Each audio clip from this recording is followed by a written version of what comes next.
இருதயத்துல என்ன மாதிரியான பிரச்சனைகள் தான் அதிகமா வரணும்? ஒன்னு ஹார்ட் அட்டாக் சொல்றீங்க, இன்னொரு பக்கம் கார்டியாக் அரெஸ்ட் இருக்கு. அப்போ என்ன மாதிரியான பிரச்சனைகள்லாம் அதிகமா காணும்? Heart attack is a common cause for all things. சில பேத்துக்கு ஹார்ட் அட்டாக்னு சொல்லுவோம், ஹார்ட் ஃபெயிலியர்னு சொல்லுவோம். ஸோ அவங்களுக்குலாம் ஆன்ஜியோ பண்ணி பார்த்தா ஈவன் சம்டைம்ஸ் நார்மலாக கூட இருக்கும். ஸோ பட் ஸ்டில் அந்த தசை நோய், நம்ம உடம்புல எல்லாத்துலேயுமே தசை மாதிரி இருதயமும் ஒரு தசை தான். ஸோ அந்த மாதிரி தசையில் இருக்க நோய்கள் இருந்துச்சுன்னா அவங்களுக்கு heart failure will be common. ரத்த குழாயில் அடைப்பு இல்லாமல் ஹார்ட் ஃபெயிலியர் வரலாம்.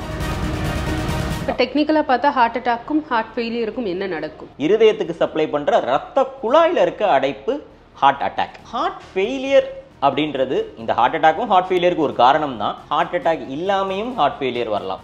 இருதய பிரச்சனைகள் சார்ந்த சந்தேகங்களுக்கு விளக்கமளிக்கிறார் டாக்டர் காமாட்சி நினைவு மருத்துவமனையின் கார்டியாலஜிஸ்ட் டாக்டர் சூரியகாந்த். இன்று மாலை 4:30 மணிக்கு.